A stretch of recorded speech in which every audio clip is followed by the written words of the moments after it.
So the awards, as I quickly mentioned, we offered the Best of Show, 3 Award of Merit, and as with most exhibits, the judge kind of says, can we do a little bit more? Because there's just so many, there's others that just need some mentioning. So we added 4 honorable mentions. Mary Pettis was agreed to be this year's judge. I will let her talk about her experiences, but she is trained she was trained in plein air. I'll just read it. Drawing upon her classical alla prima and plein air training, Mary Pettis' work stands on the cutting edge of the international contemporary realism movement. Mary has won awards in the national and international painting events and exhibitions from New York City to Scottsdale and Maui to Barcelona. And I think just some of the things to note, she has judged multiple events, she has participated and won many awards. The quote that I put up there about Mary, just that it attracted me to her comments about the emotion in painting and truly and what makes a good painting, and it's the motion behind it. And so it was really fun, and most of you artists know, and most of our viewers know, I'm not a trained artist, and so listening to Mary go around and talk about each piece was so informative, and I gained a whole new appreciation of the artwork and also of just what it means to judge an exhibit. So Mary, thank you for that. I'm just going to announce, Mary mentioned when we were talking on the phone that she recently was the judge of the ARC International Saloon, so where there's thousands of paintings. Salon. I wrote it down very quickly. Thank you. Saloon would have been good. That would be good too. Yes, so talk about your experience, talk about the judging, and then we'll kind of, when you're ready, we'll go into the awards. Okay. Well, first of all, I'd like to thank you, Emily and Red Wing Arts, for this honor, and thank you, art lovers, for being here, and congratulations, artists, on your work. And I wanted to say, or acknowledge that I know a lot of you, and if I don't, I at least know your work. And I have to say I admire you, and I'm so sorry that I couldn't give you all awards, but I guess that's the nature of the beast. I want to say also that I have experienced and continue to experience that apprehension and excitement as the awards are being called off, and I'm thinking, come on, nice judge, and then they name a few awards, and then they name 3rd place and 2nd place, and they still haven't said my name, and then I think, oh, I must have won Best of Show, and then they name someone else, and my thoughts plunge back and forth from utter despair to thinking, what a stupid judge, So I just wanted to say, I won't blame some of you for feeling that. That part of this business doesn't seem to change as long as we keep entering these things, from whether they're local or large international competitions. And it seems that it always is agony and ecstasy. So I was thinking as I was judging this and trying to think about what am I going to say to these tremendous professional artists that I respect and admire so much. And I was reminded, I remembered then what Jean Stern, my friend, said. He, in one of the judging of the Maui Plein Air Invitationals, he said, I know there are great artists here, and so remember, I am judging the paintings you submitted to this particular competition, not judging you, the artist. So that as I was going around, and I'm thinking, well, I know this artist, or, or this is a good painting also, and this is good. Most of the ones that were not selected because of a tiny little thing maybe that we can talk about tomorrow. But for everyone that did participate, please know that I admire you, and I want to congratulate you again on the artist that you are and the wonderful work that you submitted to this exhibition. And then as you hear me discuss my selections, you will see what I value when I judge. And I want to say I learn so much when I consider the ways in which my fellow artists are extremely successful in their pieces, and that makes me a better artist. And I'm going to be talking about each of my selections for a couple minutes each as we go through. And I hope that my comments on these winners will be useful to you, and especially to those of you who were not selected this time around. So with that, I guess I'll say I took notes. I had my clipboard here, and so this evening I'll talk a lot about the paintings that I selected, and then, like I said, I'll talk about the others tomorrow with you at a question and answer. When is that, Emily? 10:30 for the artist. Yes, 10:30 tomorrow morning. Okay. And I sent the Zoom link out, so everyone should have it. But email me if you don't. Okay, great. Okay, now I'm hoping that we can all see these paintings. The first honorable mention goes to Marc Anderson, Put Out to Pasture. Can you hear me okay? Is that okay? Okay. What I wrote about this painting was that it has a great design, great H armature. It's a confident application that shows breadth and allows us to slip from one value pattern to the next. Like, look at the top of the roof. That's a great example of how he breaks. The edge work in this is really beautiful. Dan Gerhardt's always says it's for breath, give it more air, and a lot of that times that's in the variety of the edge work. And that was particularly beautiful in this design. I felt it had solid values, sound drawing, and a nice recession. Consistent time of day, I think, is really important for the unity of any painting. Particularly plein air paintings, and a dominant mood throughout the painting, a singular mood. And I think that Marc did that really well. So congratulations, Marc. And our next honorable mention is Yvonne, Two by the Creek. This one I have to talk about a little bit. It didn't surprise me when Yvonne spoke of his classical training, and I'd like you to, I wish that we could see the originals. Please, I hope everyone will have a chance to go down and see this show, because there's a big space between what we're looking at now on the monitors and what the originals look like. Simplicity and elegance really set the stage on this scene.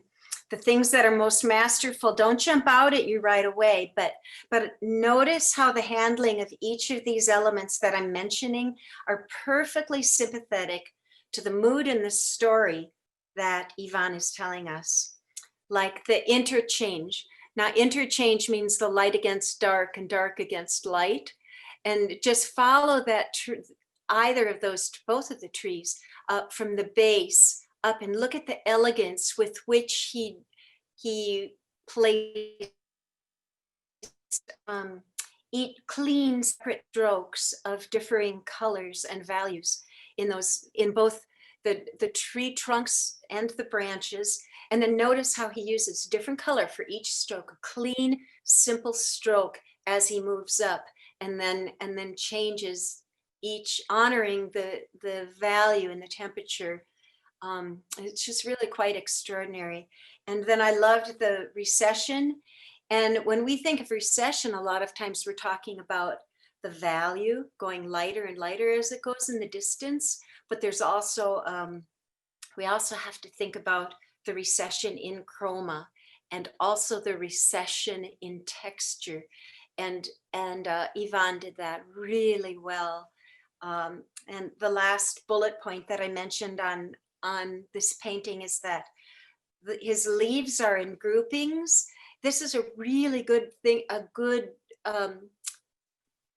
example of studying trees, so that you can have the groupings according to the separate limbs and branches that come out, and hold a clump of leaves and think of that as a separate clump that is a form that's either coming toward us or going away from us.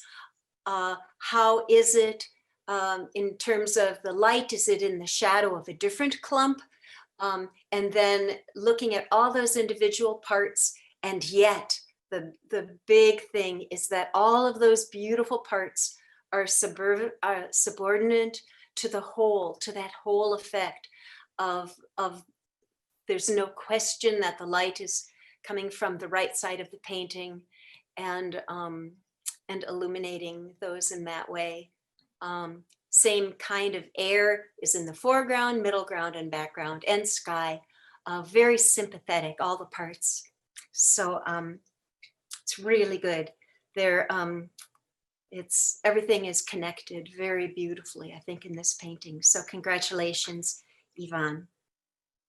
Our next painting, next honorable mention, is Derek Davis's Light Reflected.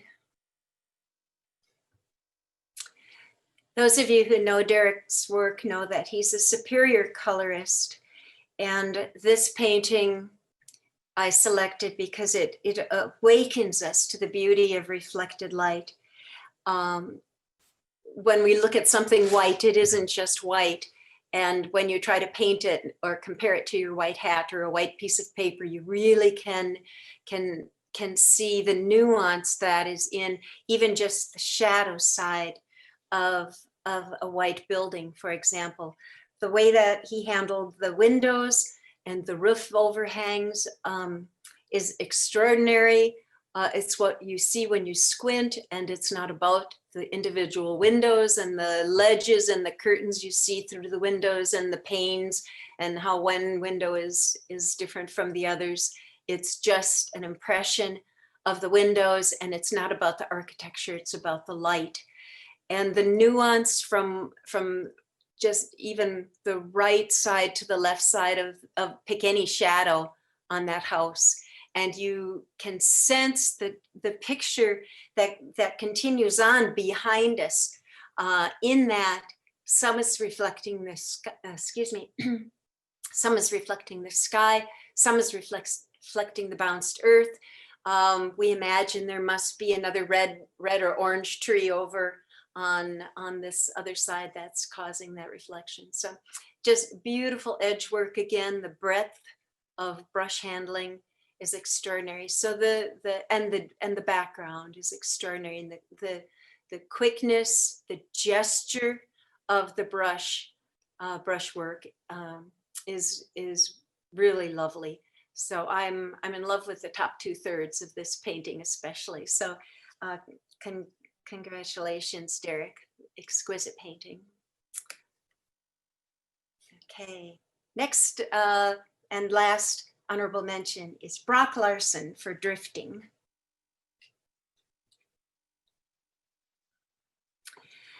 This painting is a masterpiece of subtlety. It appears very simple when you first look at it. It is great and expansive in both sky and land. Every decision that he made here reinforces the unity of the piece. Every part is sympathetic to every other part. they all look like they're exactly at the same moment, exactly the belonging to each other, the influence that each form has on the other forms, and belonging to the day. I love that the title is a metaphor. It says drifting.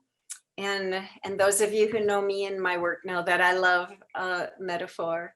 And what I mean by that is I see when I contemplate this picture and lose myself in it, I see myself drifting in the geology of the glacial land, and I see the drifting of the clouds up above as they give us a beautiful negative shape space of the open sky. And then I see myself drifting into contemplative thought. So it's a triple meaning on the title, drifting. It's really wonderful. And I hope that you have a chance to see this original. So congratulations, Brock. Okay, now done with that paper.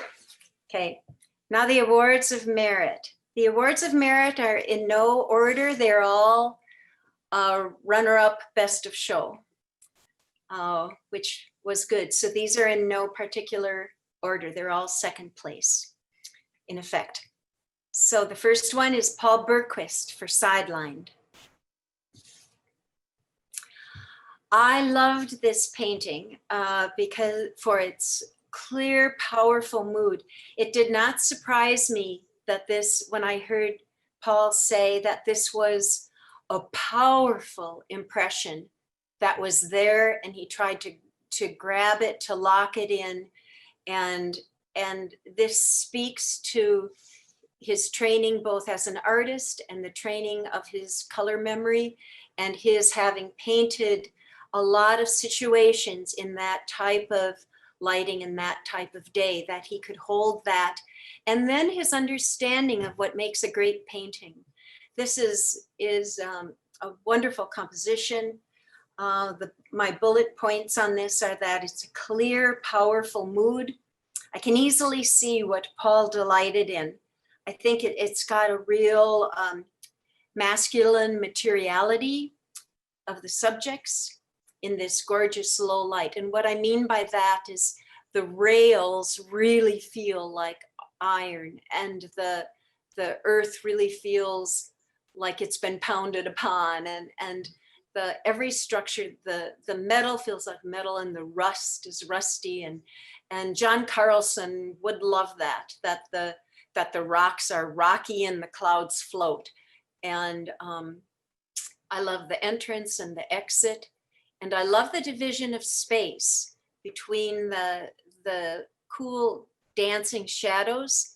They connect us, we go down, they suck us into the center of the picture, which is our exit. And then we are pulled over into the right side, into the light, which is a really good way of handling compositions in strong light. I love that the rail, the closest rail that comes off the bottom of the page, that's both in light and shadow, which is a wonderful intuitive tool, and it can be metaphor as well, that is a transition from the beautiful shadows to that powerful light source. Really, really a gorgeous painting. Every aspect reinforces that artistic intent. It has strong construction, powerful movement and direction. The light and shadows show that one does not need, one does not need to be dominant. Sometimes it's an axiom kind of in art circles that it should be either about the light or about the shadow. But if you study the Russian artists, you'll see that they have no problem showing us everything they loved about the shadows and the dancing color and the vibrating relationships among. Same thing with the French Impressionists. and also show us how much they loved the light, and how those dance together in equal measure sometimes can be actually what the beauty is about that interplay, that dance between the light and the shadow. If you close your eye, you can see it's, Joe Wang always said, he's one of my primary mentors, or that had the most profound influence on me, said mass line shape, or point line mass. And this is a really good example of that. If you follow the blue shadows up to the shadow of the bridge, we come across, and then it's connected beautifully by that black, which is a very tricky color to use, but he pulled it off by that cold black to the blue on the left side of the left half of the side, that building. So just those shapes are just beautiful.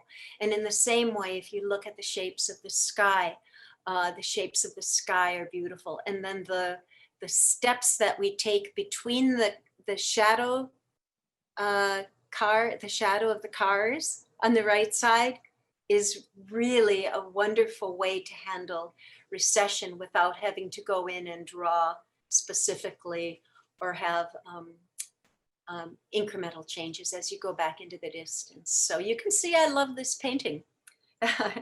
So I think that transitions are extraordinary as well. So good painting. Okay, the next painting that, oh, congratulations, Paul.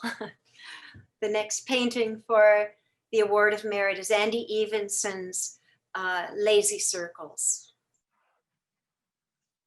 I can't wait to talk about this painting.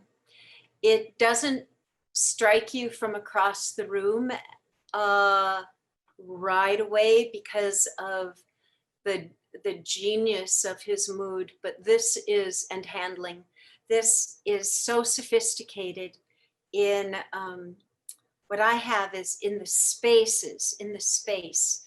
I just got lost in this painting, and nothing in this painting is out of place, which I love. It's probably one of the most powerful watercolors that I've ever seen, in many ways. And what I love about that, and then I didn't notice the title right away, but I was thinking about the space between this foreground shadow and the utterly exquisite, if you could see the original of this, the little farm place is just, it's utterly exquisite. It's almost painful. It's so beautiful. All the shadows are just perfect. And the rhythm, go from the left, from the focal point down in the farm place, and move over to the left and pretend that those were musical notes or drum beats or something, and look at the rhythm starting from the house of the darks. It's like bum bum, and then it goes after the little corn cribs or silos, it goes ba bum ba da, and then it goes da da da da da da da da bum bum ba bum ba bum. You know, it's just it's so musical and effortless, that just shows why indeed most people recognize Andy as such a master. The subtlety in the hill tells us everything we need to know about what kind of trees, how far away they are. The value is perfect in relationship to the value of the shadow in the foreground. I know exactly how long it would take me to run to that house from where I'm standing right now. And then when I looked at the title, I thought, of course, lazy circles in the sky, you know, and all the associations that we make with, we know we belong to the land, and the land we belong to is grand, and you know, and all this, but the circles in the sky are another metaphor for the space that this painting exemplifies. What else did I say about it? It's interesting where the turkey vulture is in the golden cut, and the little farm place is in the golden cut, but there's no tension between those two golden cuts, between those two subjects. why is that? It's because of the size, the color, of course, and the space between them, which is another thing that I want to drive home. And tomorrow when we talk about, remember that that's what we're talking about, is creating forms in space, and then on a higher level, forms that evoke something more important, deeper, on a deeper level, expansiveness, openness, calm, connection. It's all in here. It's a panorama that is not broken into tiny competing pieces. It's very difficult to do. It's very difficult to do a panorama that is not broken into tiny competing pieces. So I think, is that all I was going to say? Yeah. Yeah, congratulations, Andy. I think it's wonderful. So, and then Hannah Heyer, October Blue. I wish you could see this original. This, I'm sorry, whoever took this photo, but it's not even, it's I would say 40% of, oh, you're welcome, Andy. This painting is only 40% of what it is in the original.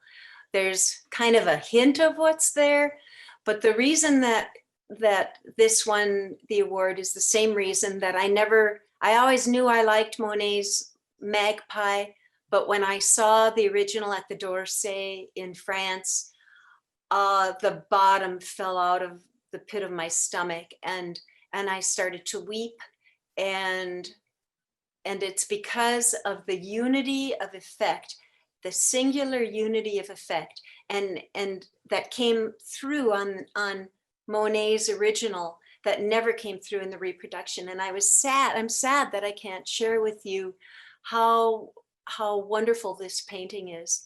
But I will try. What the texture is the texture and the unity of the piece is the most compelling aspect of it, I think. What I wrote in my bullet points is, it has a stunning immediacy. It's really thick paint. There's bold, stunning, both transparent and dancing colors, yet the edges are clean. There is not a chalky spot in this whole painting. There's not a muddy spot in this whole painting. It's clean pieces. And if you looked up close, you would be able to see that she has turned those edges with such nuance that it reminds me of the Russian masters. It could have been a Soviet socialist realist painting in one of the museums I toured when I was in Moscow and St. Petersburg, or our own Timor, the Museum of Russian Art. I'd like to know, I'd be very interested to know how often Hannah goes there. So, because it's really extraordinary.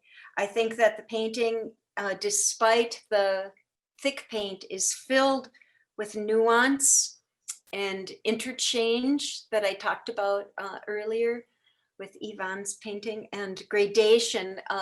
Look at the gradation in the sky. Now the sky looks like it could have been handled with, the whole painting looks like it could almost be palette knife.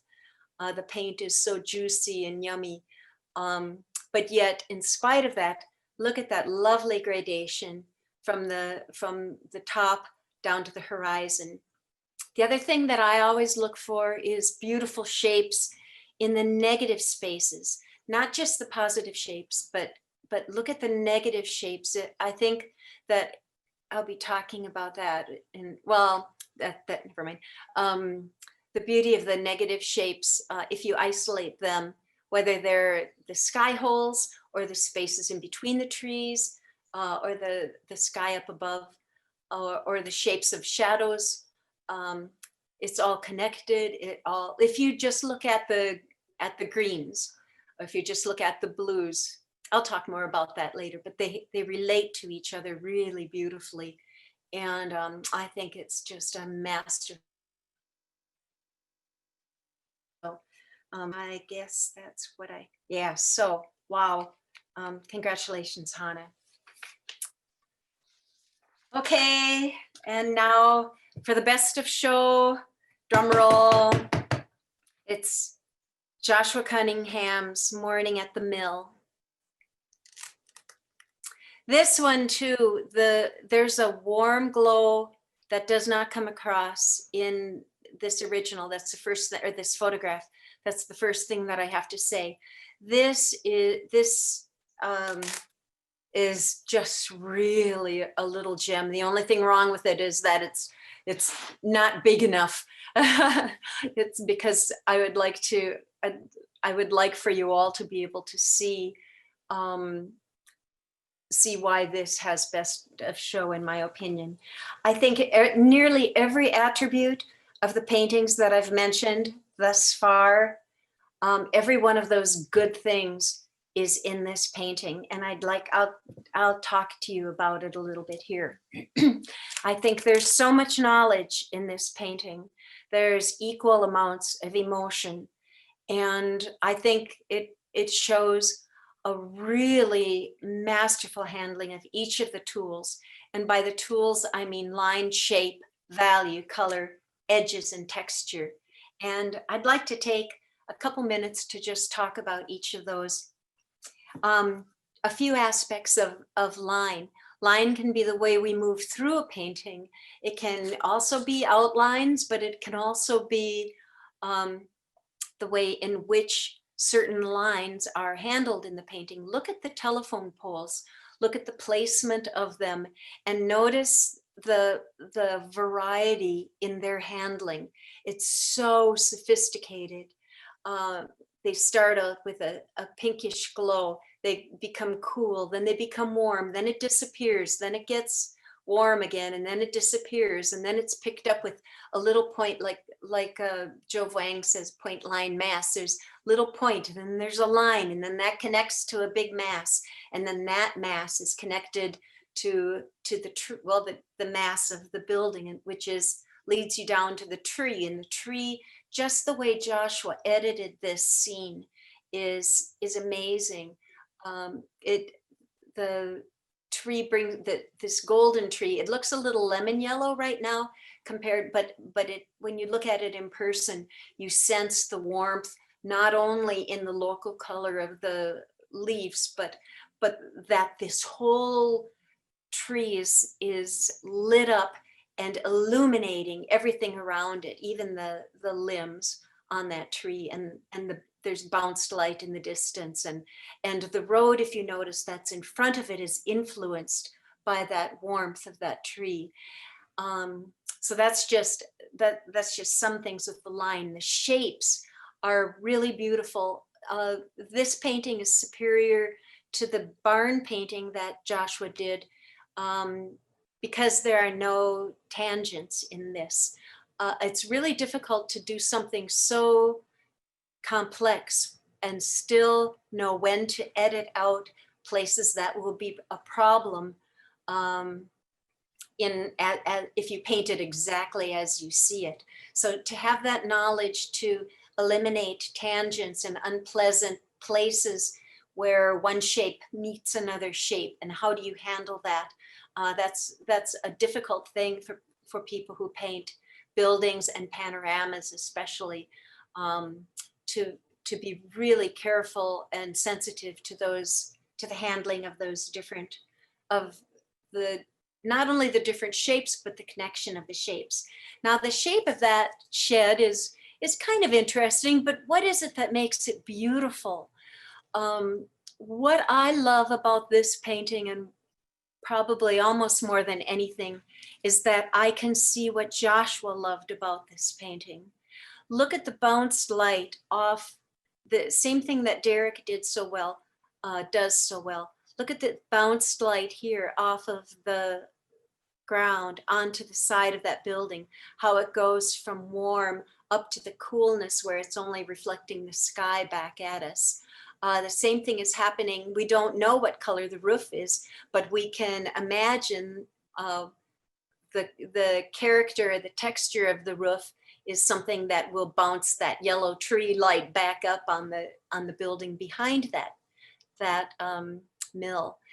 The nice balance of the large out of detail masses. You notice how everything is not clear like an architectural rendering. That's very difficult to do, to pick and choose. So he picked what he loved.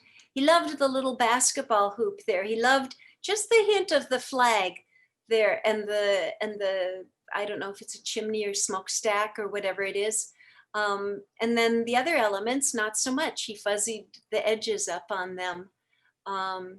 Just beautiful. We move over those things that are unimportant, and he highlights or paints more carefully or more subtly, depending on where we are in the picture.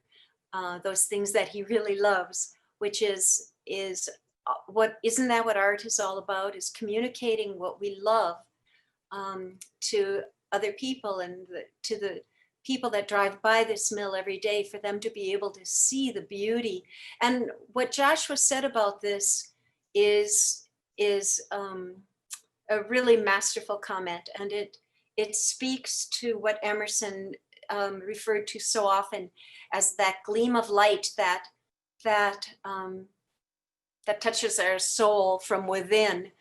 And I think that what he said is that, in effect, how I interpret what Joshua said about this painting, is that he saw the painting finished in his head before he did it. The day before, he saw that painting finished. He knew exactly what it was he was going for, and then that makes all the difference in getting that emotion first, and then wrapping the painting around that emotion. It's so important to have high technical skill. No place in the painting that disqualifies it from being best of show, and then so all the tools do not interfere with the message, and the message in the sermon is the most important thing, and it does not point to the artist, it points to what he is perceiving. So I think it has balance and rhythm and harmony, and in the edges and the texture, even if you could see the original, there's a push and pull of the texture. It's just alive, even though it's just so tiny. But a diamond is tiny also, I guess. And this is certainly a diamond. It's a gem and a masterpiece. And I'm certainly hoping that this is one of the first ones that was scarfed up by you collectors that are out there. It certainly should be. So I think it's complex. It's a soulful masterpiece. So congratulations, Joshua, on your best of show. So that's it for me. Excellent. Congratulations, all of you. Congratulations, Joshua. It is a Thank you. beautiful painting. Please feel free if you. Thank you, Mary. Yes. You're welcome. I would Thank like you, Emily, to for hosting us. Yeah, I would like to talk to people again tomorrow. If you would like to know my thoughts on the other paintings and the ones that were just so close, but not, so close and yet so far. My opinions on that, I feel very sound about the decisions that I made, and I'm willing to talk about them with anyone. Even if you'll never like me again. So sorry about that. But I hope that won't happen. But anyway, but I would very much like to talk to you about your art, especially so I can tell you the things that I loved. Every single painting in there had things that I really love that I would like to share with you, that you can maybe think about. Anyway, I guess that's all I have, Emily. Well, Mary, I thank you so much. Joshua, did you want to say anything before I kind of conclude the event and thank Mary a little bit more? But I'll let you step in if you want. Just thank you very, very much.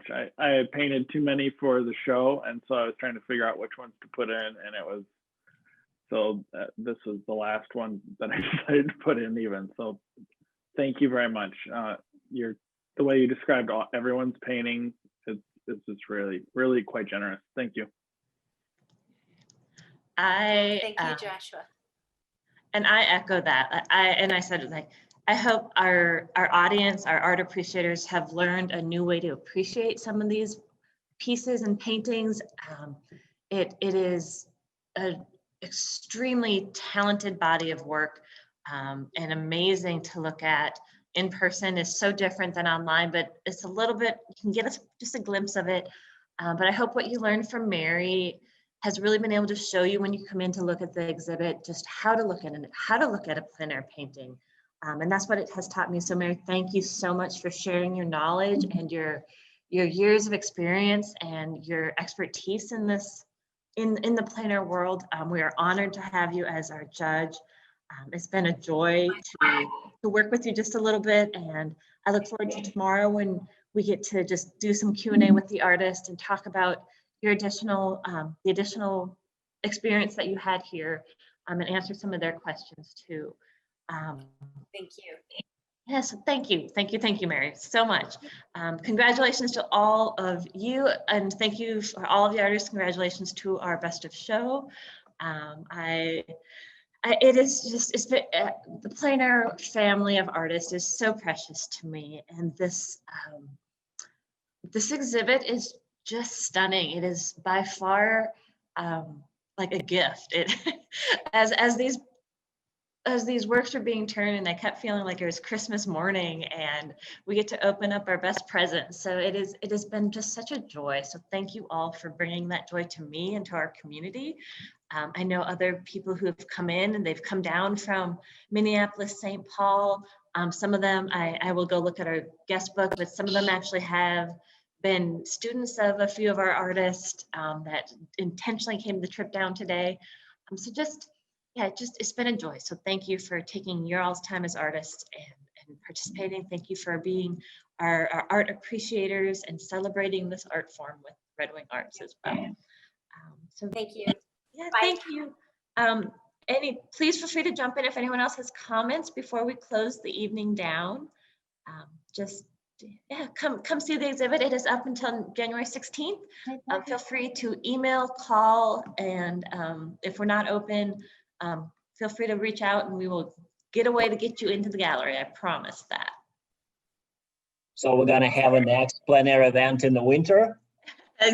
We'll see about that one, right? Well, I just plant the seeds. I like that idea. That seed's been planted before, and so yeah, we'll see. It has been, like I said, seeing Red Wing this summer when I was on the river and I saw Red Wing from a view I hadn't for many years, looking out from the river into the community. I just truly had a different perspective and appreciation of it. And then again, seeing it, then I saw it painted in plein air this past summer, and now I see it painted in fall.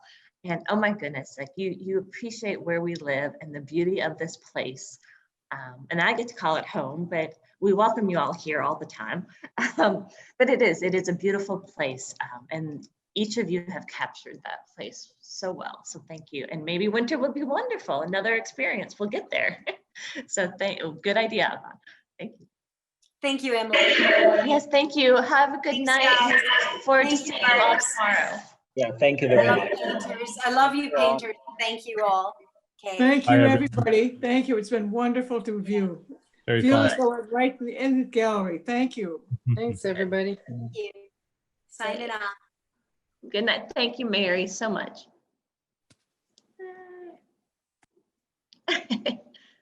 Good. That's good, Emily. Good. It was fun. Oh my goodness. Yeah. Have you seen it yet? No, you haven't been down since. Not in person, no. I can't Oh, it's pretty amazing. wait. Yeah, I look forward to seeing it in Lisa, person. you and I painted the same spot on Bell Creek. Yeah. Yeah. Couple I sent a trolls note to under the you. bridge. Yep. Yeah. Were you there at the same time? Or? No, different. I was much later. She Yeah. still had leaves. And then by that barn too. Cheryl and I were there a few days before, and then we saw your painting in the show, the summer show. So Oh, that was sure. yeah. Yes, So that's a sweet Hogsback Road there. It's pretty Yep. sweet. Awesome. Take care, everybody. Good Yeah. Great night. show. Good night. Well done. Nice. Great to see you all. We'll see you You as hopefully well. maybe Thank winter. you. Good night. Good Bye-bye. night. What am I trying to do here? I'm like looking for my buttons. I'll stop sharing. That's when, there we go. Okay, good night, everybody.